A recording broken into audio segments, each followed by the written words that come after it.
Imagine descending through the dark water of Egypt's Abukir Bay.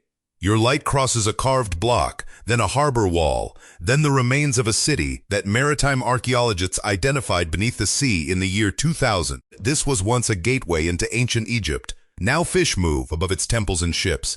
Now descend beneath a modern town in Turkey. Behind an ordinary wall is a passage leading into 85 meters of volcanic rock, where chambers, wells, storerooms, churches, and ventilation shafts form a city that could disappear from the surface world. And finally, picture a place where researchers once expected scattered forest communities. Instead, the ground reveals a network of urban centers connected by broad roads across the Amazonian foothills. The forest was not empty, it was covering a designed landscape. These are 15 hidden cities discovered where cities seem almost impossible, beneath oceans, inside mountains, above cloud forests, across deserts, and under some of the densest vegetation on Earth. Every place in this countdown is real. Archaeologists understand much of how these communities lived, but the scale of what remains buried, flooded, or unexcavated keeps changing the map. Before we begin, drop a comment telling us where you're watching from right now. We want to see how many countries this video reaches, and stay until number 1 because it overturns one of the most persistent ideas about the ancient Amazon.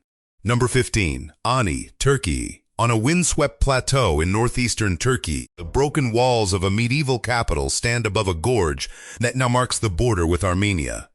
From a distance, Ani looks less like a city than a collection of stone monuments abandoned at the edge of the world.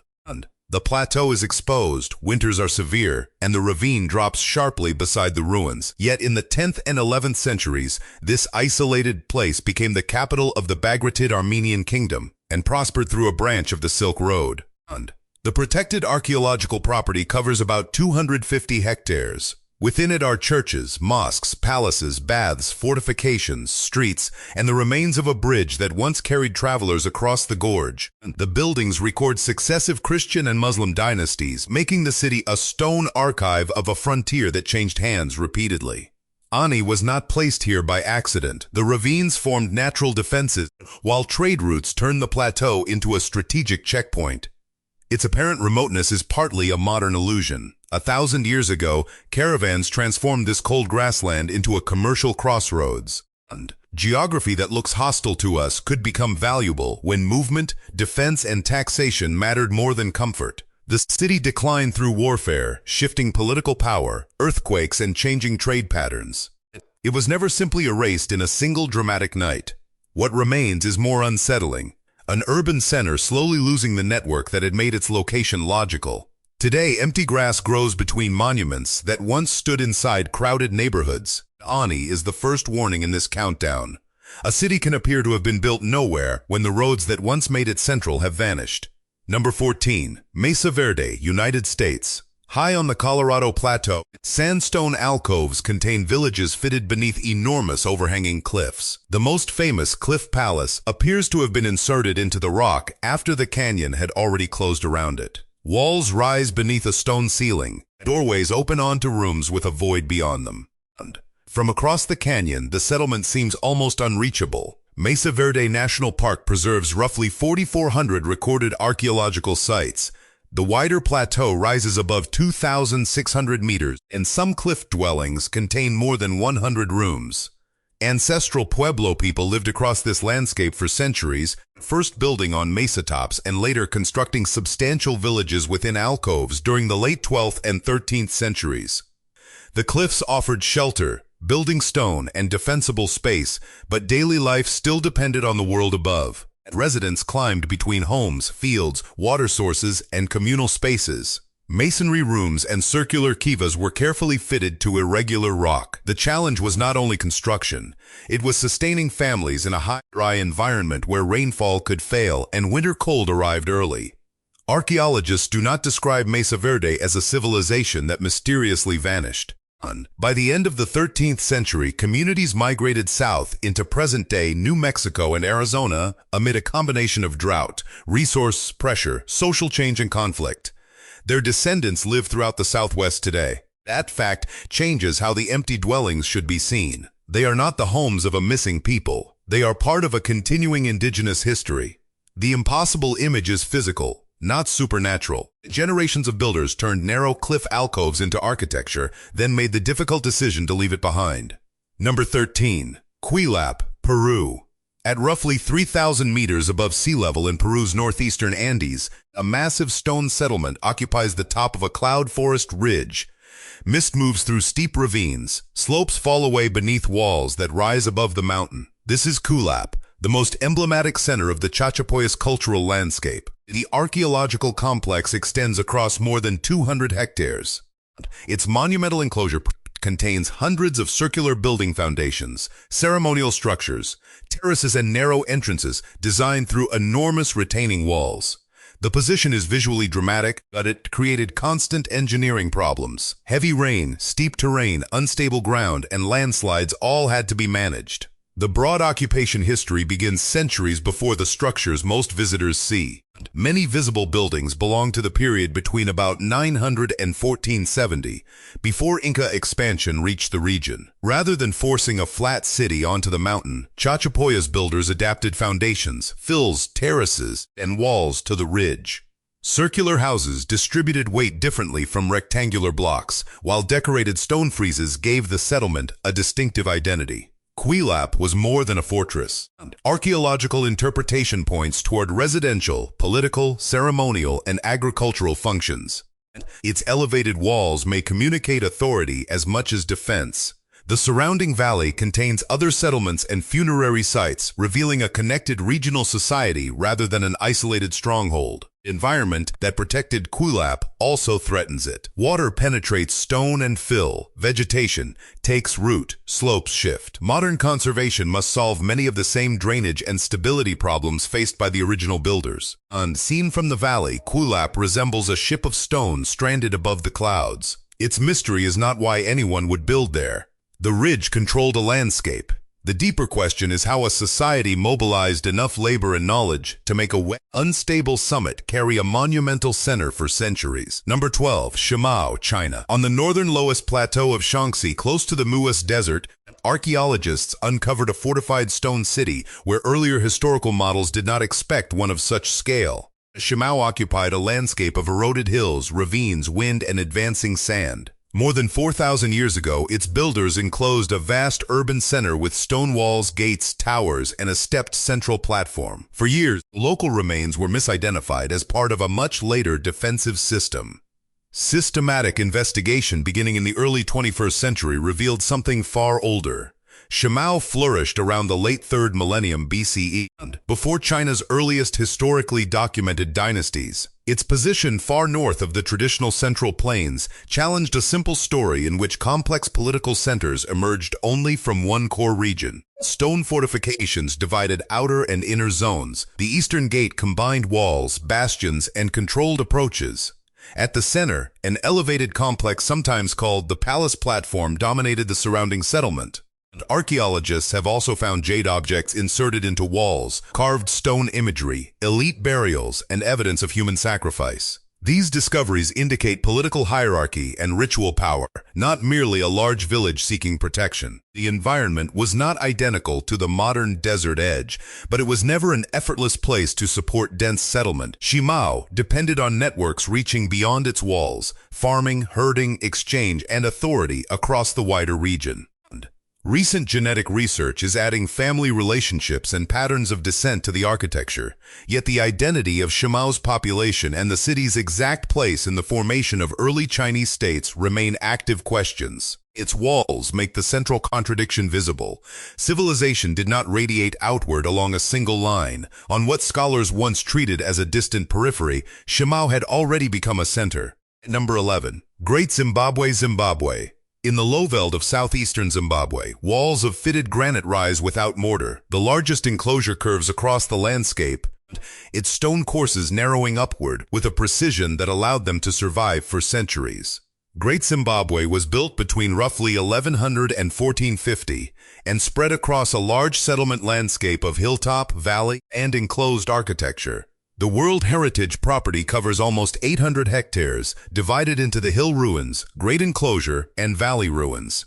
Its builders selected local granite, heated and split it, shaped the fragments, and stacked millions of pieces through careful control of weight and angle. The most famous outer wall of the great enclosure reaches about 11 meters high in places. Inside, a conical stone tower rises without a doorway, leaving its precise symbolic purpose debated.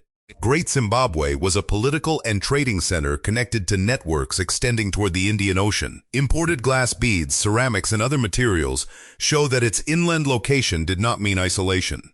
Wealth from cattle, gold, and regional exchange helped sustain an elite center whose influence reached far beyond its walls. The most disturbing part of its later history was not an archaeological mystery, but a colonial refusal. European writers resisted accepting that African builders had created the site. Speculation attributed it to outsiders, despite clear cultural and archaeological connections to Shona-speaking societies. That denial damaged both the ruins and the historical record. Researchers continue to study chronology, social organization, water, and the distribution of residents across the wider landscape. But the central fact is settled. Great Zimbabwe was an African city built by African people. Its position in a sparsely populated modern region makes the stone walls look misplaced. In reality, they mark a former center of power. What should not exist was never the city. It was the prejudice that insisted the city could not have existed. Number 10. Dholavira, India. On Kadir Island in the salt desert of the Rann of Kutch, an ancient city confronts a brutal equation. Rain is scarce, evaporation is intense, and the surrounding seasonal wetlands can shift between water, mud, and white salt. Yet Dholavira supported urban life for more than 1,500 years during the rise and decline of the Harappan civilization. Dholavira was one of the largest known Harappan settlements. Its fortified plan separated a citadel, middle town, and lower town, while streets, gates, production areas, and public spaces reveal a carefully ordered community. What made this location possible was water engineering. Builders used the natural slope of the terrain to guide runoff into a system of reservoirs. Channels, drains, dams, and stone-lined storage structures captured seasonal flows that would otherwise disappear. Rather than depending on one permanent river, the city treated every rainfall event as infrastructure. Some reservoirs were cut into bedrock. Others were enclosed by masonry. Their scale transformed water from a temporary event into stored urban security. The site's isolation also offered advantages. Kadir Island sat within exchange routes connecting inland regions with coastal trade. Local materials could be worked, goods could be moved, and a fortified urban center could control access across a changing landscape. Dholavira's decline was gradual, and explanations involve environmental change, shifting water availability, economic networks, and broader transformations across the Harappan world. No single catastrophe explains every phase. Today, the city's geometry lies against an almost lunar horizon. Walls and reservoirs remain after the water regime that sustained them changed. Dholavira demonstrates that desert urbanism is not simply the conquest of dryness. It is the art of designing an entire city around the brief moment when water appears. Number 9. Petra, Jordan. The narrow passage of the Sikh, a carved facade, suddenly fills the opening. This is the image that made Petra famous, but the treasury is only a fraction of the city. Across a mountainous sandstone landscape between the Red Sea and the Dead Sea, the Nabateans cut tombs and monuments into cliffs while constructing streets, temples, houses, and water systems around them. Petra appears impossible because its setting is both theatrical and arid. Flash floods can race through confined channels, while long, dry periods make dependable water scarce. The same canyons that protected the city could also destroy it. Nabatean engineers answered with an integrated hydraulic system. Dams diverted floodwater. Channels and pipes carried water along rock faces. Cisterns and reservoirs stored it. Terraces and controlled catchments turned brief storms into a supply for residents, animals, gardens, travelers, and ritual spaces.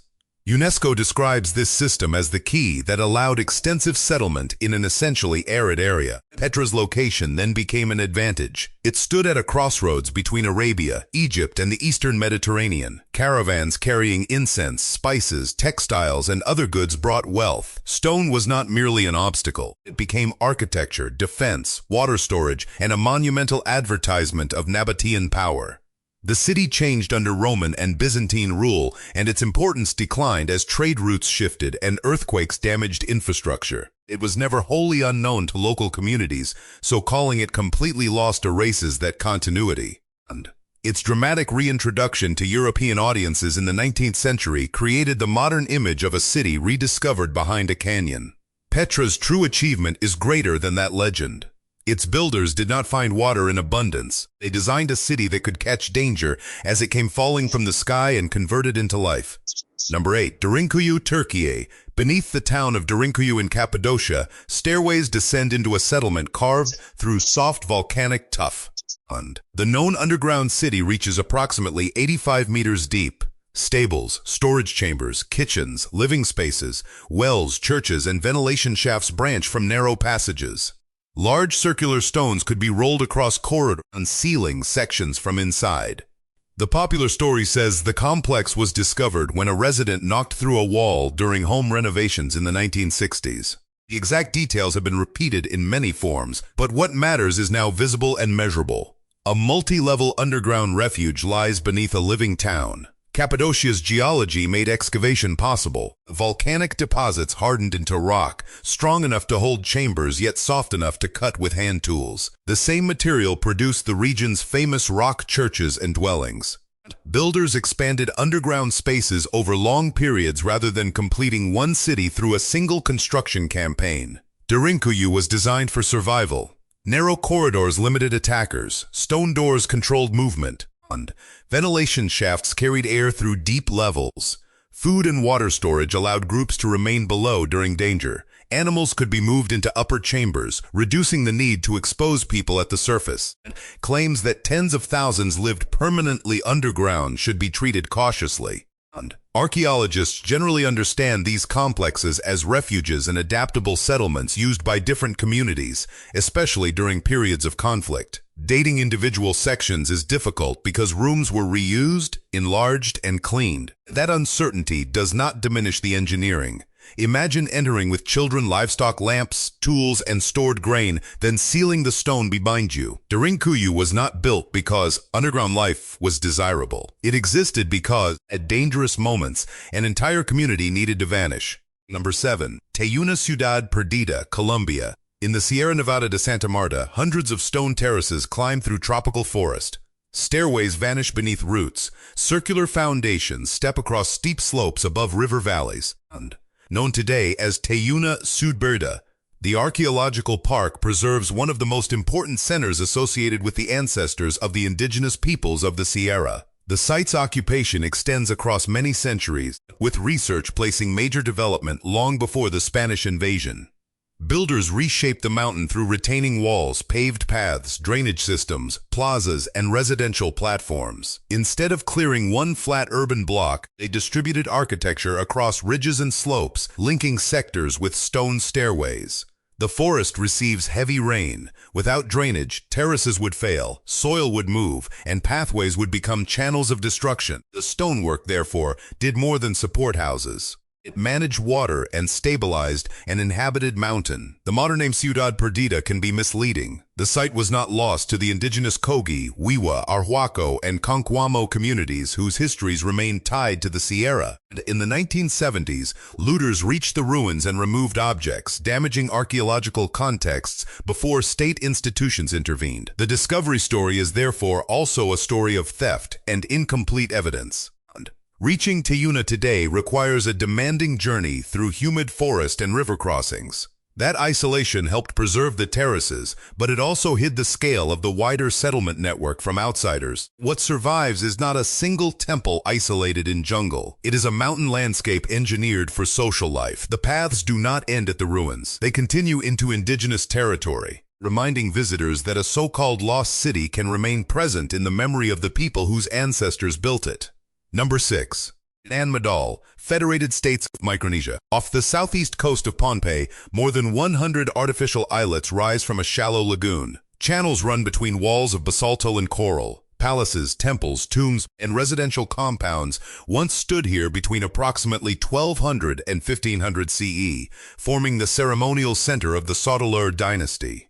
Nan Madol is sometimes called the Venice of the Pacific, but the comparison makes it sound easier than it was. Venice developed beside continental supply networks. Nan Madol stands on a remote tropical island in the western Pacific, and its builders moved enormous quantities of columnar basalt without cranes, trucks, or draft animals. The basalt formed naturally in long prism-like columns. Builders stacked the stones in crossing layers, often compared to logs in a cabin, creating walls around coral-filled islets. Some individual stones are extremely heavy, although sensational estimates vary. The broad method is understood. Organized labor, water transport, ropes, levers, ramps, non-stations of practical knowledge. The exact sequence used for the largest blocks remains debated because no construction manual survives. The city also created a political problem that may have been intentional. Elites and ritual specialists concentrated on islets with limited space for agriculture. Food and fresh water had to arrive from elsewhere on Pohnpei, reinforcing dependence on the wider population and the authority of those controlling movement through the channels. Today, mangroves and silt threaten the waterways and structures, contributing to Nan Madol's placement on the World Heritage in Danger List. The vegetation makes the ruins feel reclaimed, but it can destabilize masonry and block circulation. Nan Madol is not evidence of a vanished super technology. It is evidence that island societies could mobilize labor and master their environment at a scale outsiders repeatedly underestimated. In the lagoon, stone does something stone should not do. It becomes a city floating between reef and sea. Number 5. Thonis Heraklion, Egypt. For centuries, the Egyptian port of Thonis and the Greek city known as Heraklion seemed to belong to separate histories. Underwater archaeology helped establish that they were two names for the same city, now submerged in Abukir Bay near the Nile Delta. Before Alexandria rose to dominance, Thonis Heraklion controlled an important maritime entrance into Egypt. Temples, harbor basins, ships, anchors, imported goods, inscriptions, and monumental sculpture reveal a city built around trade and religious authority. Then the ground beneath it failed. The Nile Delta is not stable bedrock. It is made from sediments deposited and reworked by river and sea. Earthquakes, rising water, soil liquefaction, subsidence, and changing channels can combine to make solid-looking land lose strength. Sections of the city sank gradually and catastrophically over centuries until water covered the ruins. In the 1990s, survey teams led by maritime archaeologist Frank Gaudio began mapping the bay with geophysical instruments. The city was identified underwater in 2000, and excavation has continued through cooperation involving Egyptian authorities and research institutions. Instead of one intact street waiting beneath clear water, archaeologists found a vast complex field of feedot structures and objects buried in sediment. The water that destroyed the city also preserved material. Ship timbers, ritual objects, stone blocks, ceramics, and harbor installations survived in conditions unlike those on land. Each discovery helps reconstruct how Egyptians, Greeks, merchants, priests, and sailors moved through the port. Only part of the site has been explored, and its shoreline and internal geography continue to be refined. Thonis Heraklion changes the meaning of a lost city. It was not hidden behind a mountain. The map itself moved downward, and an international gateway became part of the seafloor. Number 4. Mahendraparvata, Cambodia. On the forested Phnom Kulen Plateau north of Angkor, researchers knew that inscriptions and scattered temples pointed to an early Khmer capital. What they could not see was the city around them.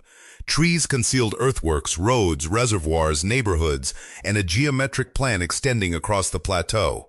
Airborne LiDAR changed that. Laser pulses measured the ground through gaps in vegetation, allowing researchers to remove the forest canopy from a digital model. The resulting maps defined Mahendraparvata as a planned urban landscape associated with the early Angkor period and King Jayavarman II. The site was extraordinary because it did not resemble a dense walled city. A network of axes organized temples, occupation zones, ponds, embankments, and other features across a broad area. On foot, many of these forms appear as slight rises or depressions. From the air, they connect. The plateau offered symbolic and strategic advantages. Phnom Kulen became a sacred landscape and a source area for water flowing toward the Angkor Plain.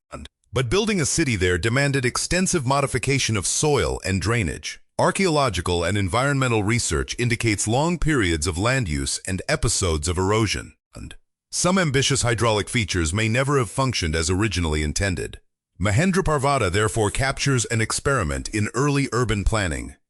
Its builders imposed a formal grid on difficult terrain, but the city did not develop into the same enduring metropolitan system later seen at Angkor. Political focus shifted, patterns changed, and forest eventually covered the plan. The discovery did not come from finding one golden temple. It came from seeing relationships, a road aligned with a shrine, a reservoir aligned with an axis. Hundreds of small features became a capital, only when technology allowed archaeologists to view the mountain as a single design. Number 3. The Maya cities beneath northern Guatemala. From the ground, the forests of northern Guatemala break ancient cities into fragments. A mound may be a pyramid, a shallow trench may be a canal, a low ridge may be a causeway. Archaeologists can spend years mapping a few square kilometers, while the larger urban landscape remains invisible. In 2016, airborne LiDAR surveyed more than 2,000 square kilometers of the Maya Biosphere Reserve. The published analysis identified more than 61,000 ancient structures, including houses, terraces, roads, fortifications, reservoirs, and ceremonial buildings. These were not all parts of one city, but together they revealed a densely modified regional landscape linking major centers, smaller communities, farms, and defensive works. The scale corrected an old visual bias. Tropical architecture is often built with earth and local stone and consumed by vegetation. When only monumental temples remain obvious, researchers may underestimate the houses, fields, and infrastructure that supported them. LiDAR made ordinary construction visible again. The maps showed investment in intensive agriculture and water management. Terraces reshaped slopes, wetland fields and channels expanded food production, causeways connected important places. Defensive walls and ramparts suggested that conflict also influenced settlement. Researchers used these data to reconsider population estimates and the relationship between urban centers and countryside. Exact numbers remain debated because a mapped structure is not automatically a house occupied at the same moment. Ground verification and dating are essential. LiDAR reveals shape, not an instant census. Even with that caution, the conclusion is powerful. The Maya lowlands were not a handful of stone capitals separated by empty jungle. They contained a continuous human landscape whose density changed across time and space. The forest hid that system by preserving thousands of small decisions beneath one green surface. When the canopy disappeared from the model, isolated ruins became neighborhoods, neighborhoods became networks, and the blank spaces on archaeological maps filled with roads. Number 2. The Casarabi Urban Network, Bolivia. In the seasonally flooded savannas of the Bolivian Amazon, forested islands rise slightly above flat grasslands. For decades, archaeologists knew that the Casarabi culture built mounds and settlements here between approximately 500 and 1400 CE. LiDAR revealed that some of those islands were not natural accidents. They were monumental urban centers connected across an engineered landscape. A 2022 study mapped 2 large sites, Kotoka and Landivar, along with 24 smaller settlements. The largest centers covered more than 100 hectares and contained stepped platforms, U-shaped structures, conical pyramids, and civic ceremonial architecture. Concentric banks and ditches surrounded important sites. Straight causeways extended outward, connecting settlements over distances that could not be understood from the ground. Water was the central challenge. Seasonal flooding could isolate communities and damage crops, yet dry months created a different pressure. Casarabi builders constructed canals, reservoirs, raised features, and causeways, turning a forest savanna mosaic into managed territory. Later research indicates that intensive maize cultivation helped support this urban system. This was not a compact stone metropolis like Rome. Researchers describe it as low-density tropical urbanism, monumental centers, residences, farms, waterworks, and roads distributed across a broad landscape.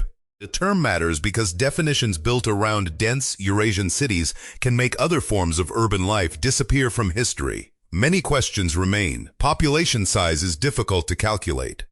Different sites were not necessarily occupied at equal intensity throughout 9 centuries. Political relationships among the centers are still being reconstructed, but the LiDAR geometry is unmistakable. Long straight roads cross land that floods. Monumental platforms rise beneath trees. Human-made waterways structure the spaces between them. The Casarabe did not merely survive an Amazonian wetland. They designed with its seasonal pulse, building a connected urban world in a place modern maps had reduced to scattered mounds. Number 1. The Upano Valley cities, Ecuador. At the eastern foot of the Andes in Ecuador, volcanoes rise above the upper Amazon. Rivers cut through fertile but unstable ground. Rain falls heavily. Forest grows fast enough to hide roads, platforms, fields, and drains beneath roots and soil. For years, archaeologists excavating individual sites knew that ancient communities had lived here. What no one could see clearly was the full pattern. LiDAR surveys changed the scale of the evidence. In research published in 2024, laser mapping revealed a dense system of pre-Hispanic urban centers across the Upano Valley. More than 6,000 rectangular earthen platforms were identified within the surveyed area. They were organized in groups around plazas and linked by an extraordinary road network. Some roads ran straight for many kilometers, cutting across terrain with a formality that signaled planning rather than paths created by repeated footsteps. The occupation began roughly 2,500 years ago and endured in different forms for centuries. These centers were older than the major Kasarabi sites and represented one of the earliest known large-scale urban traditions in Amazonia. The buildings themselves were probably made largely from perishable materials placed on earthen platforms. That is why the forest seemed empty. Stone monuments announced themselves after abandonment. Wood, thatch, and earth dissolve back into the landscape. LiDAR detects the geometry that remains. Around the settlements were drained fields, terraces, ditches, and roads. Together they reveal what researchers have called garden urbanism, residential and ceremonial clusters integrated with cultivated land rather than separated from it. The cities did not replace nature with a continuous block of masonry. They reorganized soil, water, plants, and movement across a living landscape. Volcanic soils offered fertility but also risk. Heavy rainfall demanded drainage. Rivers and ravines complicated travel.